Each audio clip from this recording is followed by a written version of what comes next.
எல்லாரும் நல்லா இருக்கீங்களா? இன்றைக்கான பதிவு, இலக்கை அடைவதில் மன உறுதியாக இருந்தால் அதை அடையும் மார்க்கமும் உங்களின் முன் தெளிவாக தெரியும்.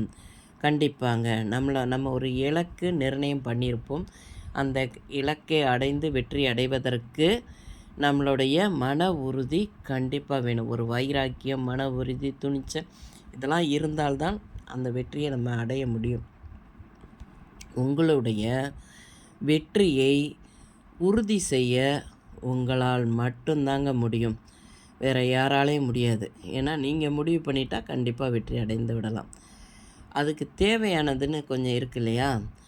அந்த வெற்றியை அடைவதற்கு ஒவ்வொருத்தருக்கும் தேவையானது மன உறுதி, உழைப்பு, தியாகம். நிறைய விஷயங்கள் தியாகம் பண்ண வேண்டியது இருக்கும்.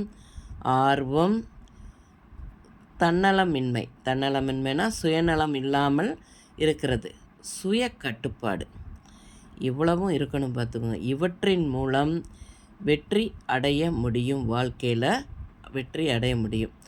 உங்களுடைய விதியின் எசமான் நீங்கள் தான். உங்களால் மட்டும்தாங்க முடியும். நம்ம யாரோட உதவியும் இந்த வாழ்க்கையில் நம்பிக்கையோடு வாழணும். யாரையும் நம்பி மட்டும் வாழக்கூடாது. இந்த பதிவு உங்களுக்கு பிடிச்சிருந்தால் பார்வதி வீட்டு சமையலுக்கு ஆதரவு கொடுங்க. ஓம் சாய்ராம்.